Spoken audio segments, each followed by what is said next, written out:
So today we're gonna do some talking about our parabolas. And so when it comes to our parabolas, so far we've been working on some lessons and we know how to move our parabolas left and right and up and down. And we can write those quadratic equations in that graphing or that vertex form. So that helps us with that h and the k in our equation. But I know some of you have been asking about the a that's out front. So today we're going to kind of focus on how to find that a when it comes to our parabolas. So problem 64, and you can follow along in your CPM textbook that's available online for your viewing pleasure. We're looking at these jumping jackrabbits that are jumping over this fence. And they like to jump over this fence that's 3 feet high. And in order to be able to clear the fence, they have to be 4 feet away from the fence to jump over and then to land. So we're going to use this Desmos activity that they provided us with, right, to be able to kind of mess around with this problem so that way we can figure out how to get our A. So the nice thing about CPM is a lot of times when they have these little Desmos activities, there are little links to where you can click on them, the little blues, or on this one we can even just click on that little corner square and it'll pull it up for us. So we want to be able to figure out our A. So we know we have a parabola. Kyle let us know that we have a parabola. And so the easiest way to do this is we want to actually translate it, and we want to translate it to get it over so that we're starting at 0, 0. And if we think about it, if we're talking about like how high and how far, like if we start, we know like at one point we're going to be like at the 0, 0. So on our H and our K that they give us, Desmos has this set up for sliders. So we're going to sit there and start moving this guy around. Right? So H is going to move it. Which way, left and right or up and down? How does H affect our graphs? Yep, good answer. They move them left and right. So if we move our slider, oh look at that, it's moving it to the right. And we want to move it over until we get right. Whoop. His little foot, right, where he starts. So he starts at 4. And then what's our K going to do? Is our K going to make it go up and down or left and right? Up and down. And we want to move it down, right? So it's right on, whoop, oh. So it's right on the line. Oh my. So sensitive. It's like my feelings, very sensitive, right? So now if we look at our parabola, right, we know that it's going through that point 0, 0, and then the rabbits are jumping up a height of 3, right? And that's what our K is, right? We moved our vertex is up to 3. And we know that they jumped a total of 8 feet. So what's half of 8 feet? 4 feet, right? So we know then that our vertex is at that point 4, 3, right? All right. So I'm going to hop over to here. And so I just took a screenshot of it so then we can kind of, so I can write on it. So we know we want to get it into that graphing form. And our graphing form is, oh, I'm going to change this color. There we go. Y equals a x minus h squared plus k. Right? And so far we know what our h and our k is. So we can plug that into our equation. So y equals a x minus, what's our h? 4. Yep, squared. K is positive 3. Okay. So we need to figure out our a. And out of poops and giggles, do you think your a is going to be positive or negative? Think of the way which your parabola is. If your parabola was facing opening up, those are going to be positive. Yep. If our parabola is flipped upside down and it's opening downwards, our A is going to be negative. Yep. So we should know that when we get done with this problem, our A better be negative, right? So on any graph, be it a line, a parabola, or anything, X's and Y's are technically all of the points that make up the line or make up the graph, right? So if we can find any one point that we know is on the graph, we can plug it in and we can figure out what our A is.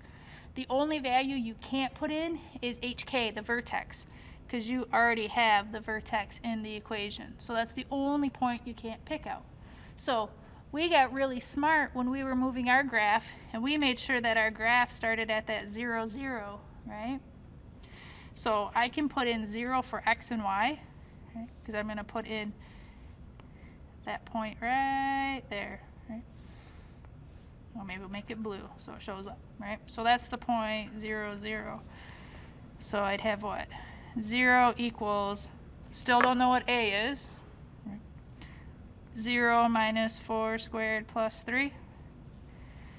Do some algebra, right? Negative 4 squared is going to give us 16 A's, right? Plus 3. So we want to solve it for A. So what are we going to do to solve it for A? Subtract 3. So minus 3 equals 16A. And then to get A all by itself, we're going to divide by 16. Right? So negative 3 over 16 equals A. So did we figure out what A is? Yep. And is A negative? It better be, right? So now that we know what our A is, that green doesn't show up on here. Now we know what our A is, we just need to go back and plug it back into our equation. So what do we get?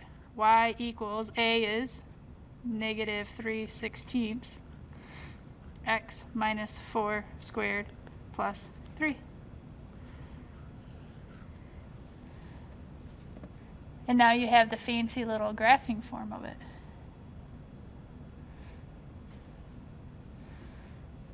Not too shabby? All right. You want to run through one more, or you think you got it? You want to do one more? That'll work. So, problem number 66. When Miss Bibby kicked a soccer ball, it traveled a horizontal distance of 150 feet and reached a height of 100 feet at its highest point. Sketch the path of the soccer ball and find an equation of the parabola that models it.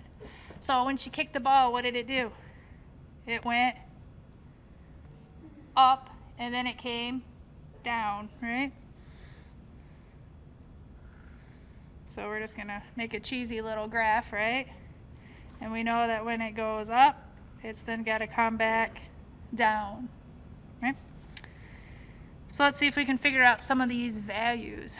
So it says that she kicked a soccer ball that traveled a distance of 150 feet, a horizontal distance. So which way is horizontal? Yeah, so from here to here, right? So this would be at 150, right? And our origin's at 0, 0. How high did the ball go? 100 feet, right? So we know that this is 100. So could we figure out what our vertex is? Our vertex would be this little point, right? So we just got to figure out how far that is. What do you think that's going to be?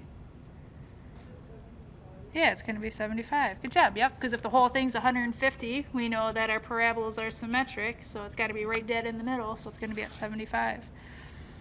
So my vertex is going to be 75, and how high? 100, right? So my vertex form, or my graphing form, right? Y equals A, x minus h squared plus k. Y equals, do we know A? Not yet. All right. Whoop. X minus h, what's our h going to be? Yeah. Squared plus our k, 100. Yep. Do we know any point on the graph other than the vertex?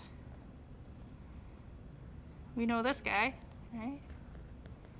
Because he's at 0, 0.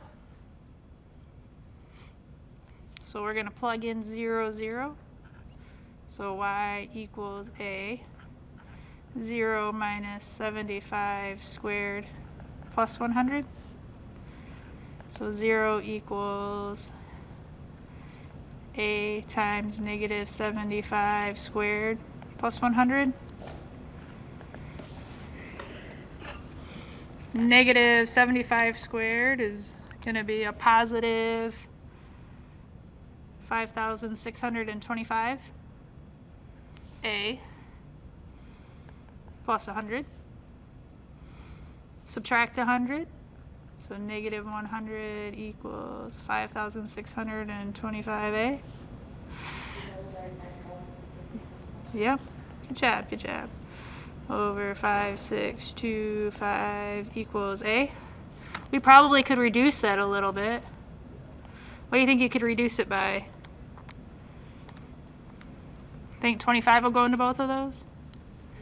You can start with that, right? So negative 4 over 225.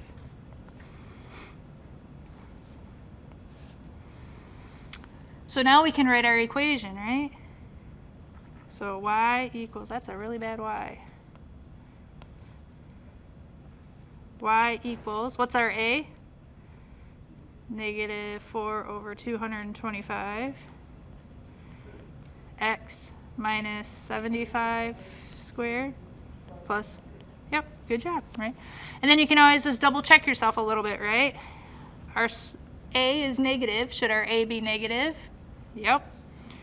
This is telling us that our x coordinate is 75 for our vertex, and this is telling us our coordinate for the y for the vertex is 100, which is exactly where we should be. So we should be good to go.